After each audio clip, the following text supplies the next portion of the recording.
My VIP cohort ready to lend an ear. I can't wait to discuss with you about my book is finally published on the paperback side. And I'm writing another book. And this one is like my sixth one in manuscripts, but I'm going to push it to my secondary release. And it's going to deal with one of the things that I love to talk about greatly is payment gateways. Because I believe if we teach how a payment gateway goes, then you unlock everything going forward. But there's one caveat. If I only do that, I'm going to be missing out on a lot of other parts. So it's going to go into innovation, SOPs and infographics, and how to do payroll and tax and documentation. I am not a CPA, but I want to give you resources so you can go off into there. But after that, I don't want to leave you hanging. So the main thing I want to do after that is give you leadership. And one thing that I've gotten to just by looking at things in general is that leadership is missing out on something very important. And that is tools and something that's originating, something that's more primordial, originating. Follow with me. When we think of leadership, we're thinking about influence, we're thinking about servant leadership, delegation, maybe a Navy SEAL type of one, like extreme ownership. Then we have like a laissez-faire leader who just allows things to work. Yet there's so many types of leadership. That is, you could be authoritarian leader as well, or an exemplary leader that leads in the forefront. I label them as a helm leader. But there's something more important at play. All these are not just use one time and then you're done, or you use it for lifelong and never test the others. It's more of a blender, and that's what's primordial. Originating, we need results at any given point. And that's where I want to highlight this one point of leadership is about results. Nothing more, nothing less. You can beseech me on all these methods and so forth, but at the end of the day, you want some result, an outcome. Yes, you have to think of the regards of a relationship, friendship, networking, and all this, but those are like techniques, tactics. What I want to go to is just a straight heart principle. We must go after results. And the results are not you make $1 million, but that can be the case. The results has to be a given objective that must be accomplished within the parameters that we set. And the thing that I always go to as like the underlying framework is it legal? Is it ethical? Is it profitable? And is it impactful? And the reason I would say look at impact as well, because impact means not just on this one to one, but are we looking at the greater scale of things? And that's where we have to take our mind from just one to many, while also keeping our rationale. And this is where I'm going to really hit hard. I hate hope. Not so much of hating just hope by itself, but I hate that people use it like a drug. You keep throwing out hope. Hopefully this, hopefully that. That's BS in my opinion. Hope is what will create despair because you do not have some skill or something that's required for the result. So instead of just hoping life's experiences just come to you, why not search for the answer through many sources? Be a reader. Go find things that are relatable to the topic at hand. If my issue that I'm running into as a bottleneck is KPIs and metrics and so forth, should I be running off and be doing project management? Maybe some of that part is closer. Or should I go pick up a book directly on KPIs, OKRs, and so forth? That's the thing. There might be similarities, but you must also like keep the scope narrow. Now, here's the drastic one. If I had that same type of situation, do I go pick up a pharmaceutical book on chemistry and organic chem? No, because there's two differentials and the line between is large. You can find similarities in everything, but the contrast is definitely evident there. So we have to be mindful of that. So from leadership, what we got is results-based. We have not going all too much into hopium. And then we're looking at how to go at what we need as the outcome. So if we have hopium, what's the contrary? Pessimism. And this is another part that I want to hit hard on as well. If we're just saying no to everybody and everything, what are we doing to ourselves? The journeys that we go through should not be conventional wisdom. Just save money. That's the line that ticks me off the most. If you just save money, you're going to miss out on three other key areas. Saving is one of them. But you have sales, you also have securities, and you have, I labeled it silver, but silver as in material, tools and stuff. You can't just go farm a land without a tool to do that. That's why I consider silver. Just keeping it with the 4 S's. That will satisfy your life because you're not just looking at one. It's good to have focus, but you must put your focus in key areas that allow for it to flourish. All too often, we just go after one thing and we're wondering why things aren't working. And then our pessimism comes off from envy that somebody else has done it. And then, this is the part that gets me, they start telling this all grandeur story of how to do all this, and then you can just plug it in and then do this. No!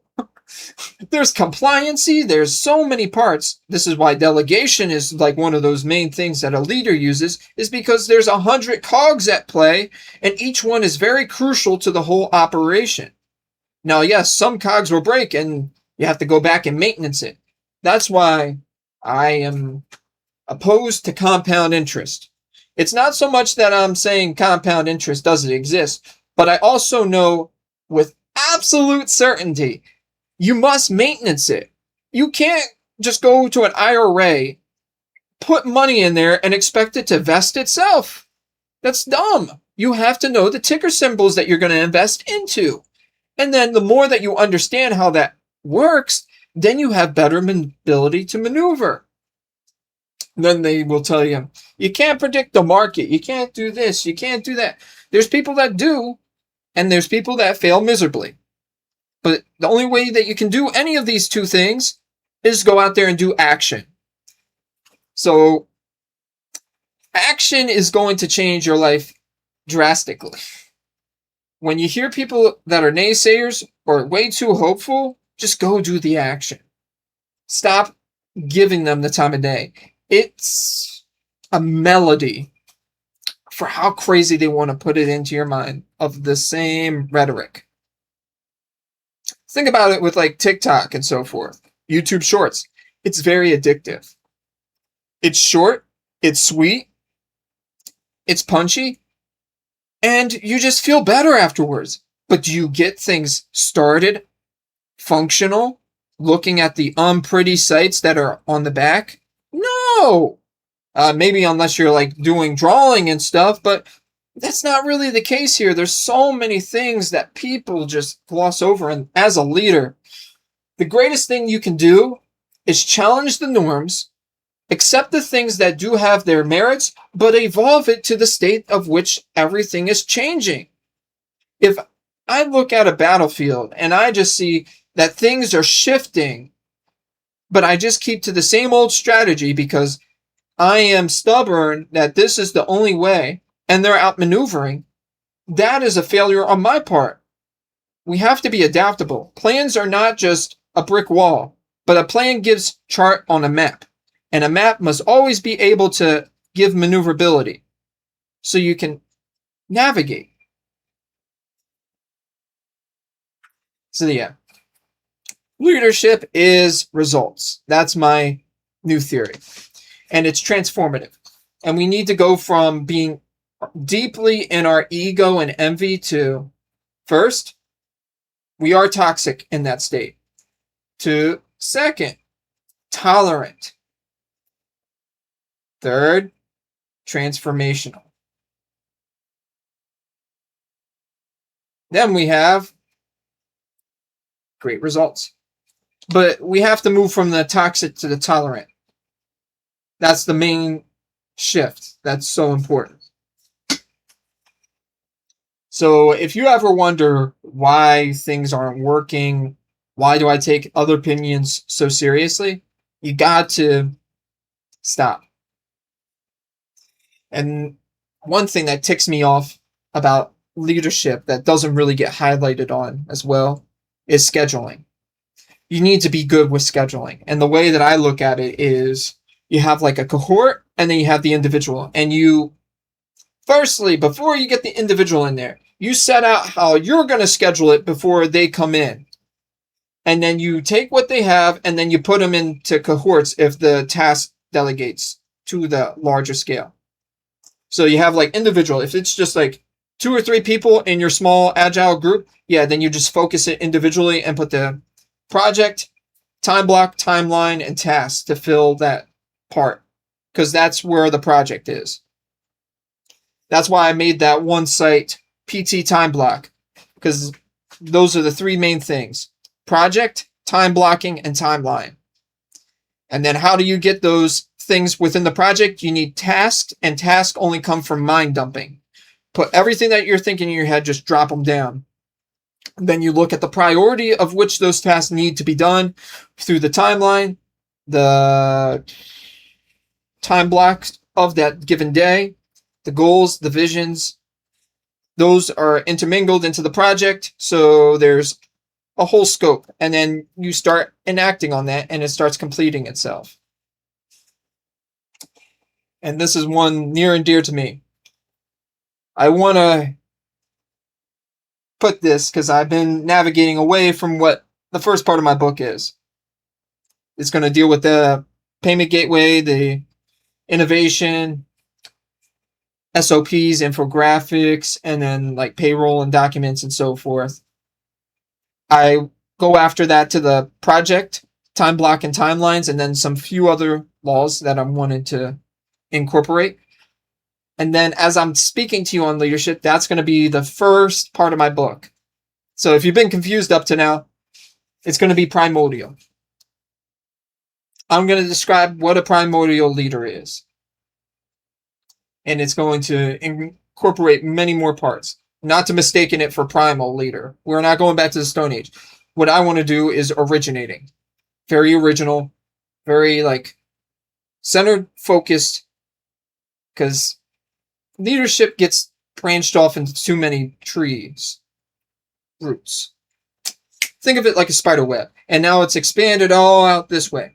But at the center of it all is results, and a leader is trying to amplify how the results are expanded. And one-on-one is not going to be the best. It's probably impossible. You will spend years on years pulling out your hair if you try to do all that. You have great skills in the back of your mind, but you must let go. And at the point where you let go, then many more things will follow.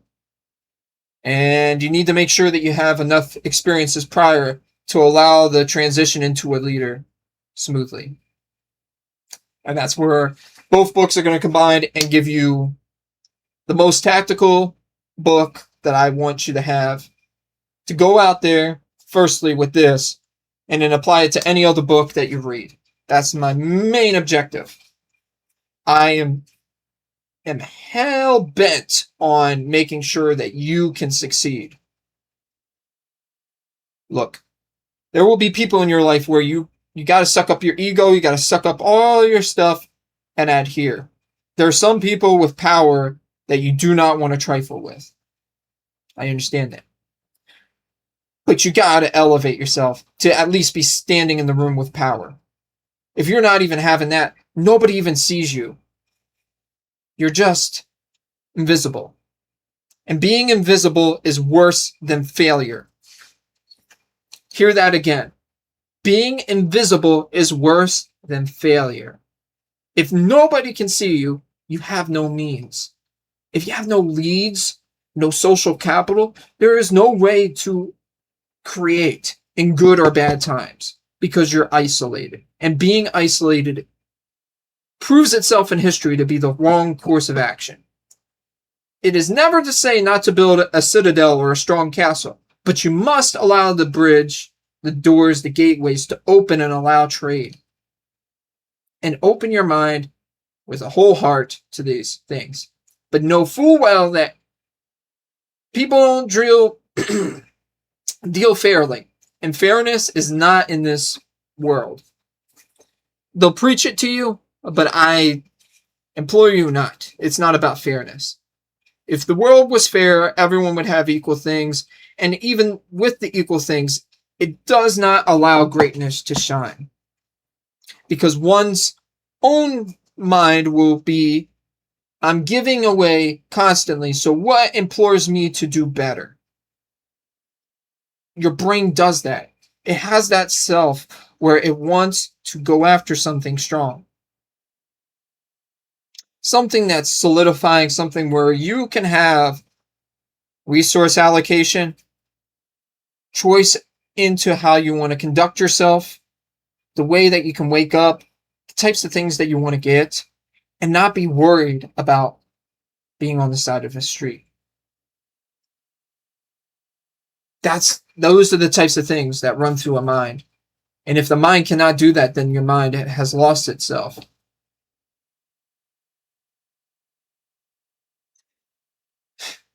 Remember this, too, because some of this might not resonate with you.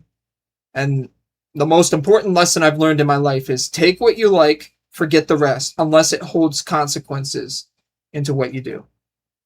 So if there's something in here that you're missing that can change your life, forget the stuff that you don't like. Sometimes we people say, you see, I screwed up. You'll probably backlash on that in the future. Don't worry about that.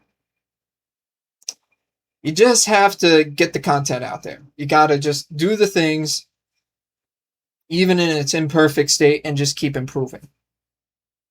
That's all you can do. And that's what's the beauty of living. So get those results. Stop playing nice. Don't listen to the guru advice. If you want the guru advice, get the large language model to summarize it and then say, hey, is this a really actionable plan or is this just a lot of nonsense? Let it do it. Why in the heck do we need to spend our time on more of these things that we don't need, but we get addicted to anyways? The last thing you want to be sitting with is how you could have maybe spent your time a little better. Regret is the learning lesson. And we will all come to it. Some way, shape, form, more or less, doesn't matter. There's going to be something that we are having turmoil with.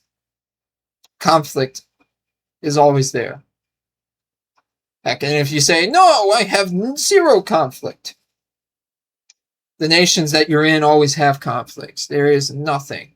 There's never just equilibrium. It's always counterbalancing and seeing where to allocate and which idea is the best to invest in. It's not about fairness. How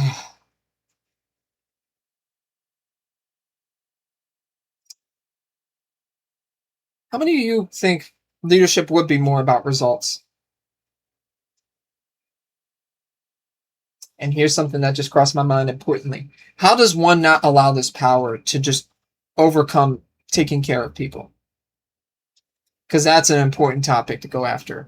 Because a lot of the stuff that I'm going at is just pretty much like full hard capitalism with no means of taking care of people. And I would reference the legal, ethical, profitable, and impact. All of those are more or less like the mind's compass of making sure, am I adhering at least possibly to these 4 things and not just extracting full on force. It keeps me level headed to see where people's needs are. And I am not perfect, but it keeps me level-headed. Don't think of this as omitting power or like not caring for people. That's not the point of this. Merely, I want you guys to look at going after the results instead of just like, leadership is just influence, or I can just get more people and then it'll be better, or more cash flow and it'll be better. I mean, sure, if the result and the mission are tailored on that, sure. But stop buying into the tools. Understand that the foolproof concept is just getting results. If you don't have the results, then you got to get creative. Figure out what makes that possible. Ask the hows, the questions, all those types of things. Reframe it. Go through sales scripts. Figure out what words connect, what tonality, what articulation, all these things. But keep the frame of its results. A gold medal and a silver medal have two differing lines. One came in first and the other second. There's two opposing teams. One has to win. Some games might have the tie mentality. I do not know. But most games, you have the winner or the loser. Everyone's understanding of that. Or rankings. Where do you line up on the scoreboard? And how do names get remembered? By victory. Usain Bolt, one of the fastest people in track. He was the first. Victory. Do you remember all the other runners? No. Michael Phelps, one of the best swimmers, many gold medals. Do you remember all his competitors? No. I don't know all the other competitors. If you do, great.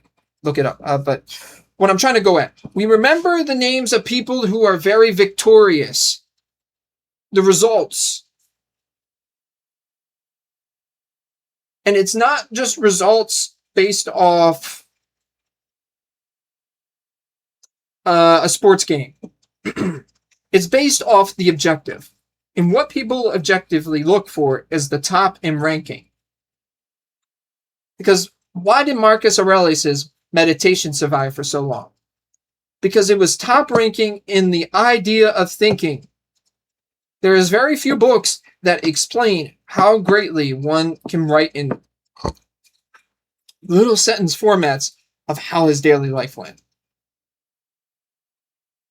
I don't remember Emperor Nero as greatly. I've heard of him more times through teachings, but when I think of a Roman emperor, I always go back to Marcus Aurelius. The only one that comes secondary is Julius Caesar. Others, not much. I really don't know. I mean, I can go back and look through. There was Emperor Julian. That was another one, and that was later on into the end of the empire. You see what I mean? We look for victory. We don't look for losers as much. And it's not to say it's bad to be a loser. Failure can breed greatness afterwards. But what I'm trying to say is look at the objective thing. Results. Results do things. And even the result of becoming a villain has solidifying factors. You just have to see where are the results oriented and go after it. Thank you, my VIP cohort. I'm going to be signing off here. Book, paperback will be on Vipelex.com soon, and we'll be doing more content related to it. I will be discussing more of the book chapters, things that came along on the book reading. Reading in the words of writing it. So just keep that in mind. Showcasing like chapters, what my idea of thinking was at the time, and so forth. I want to create more content that can be remembered by and referenced for future self 10 years from now. So, signing off. Deuces.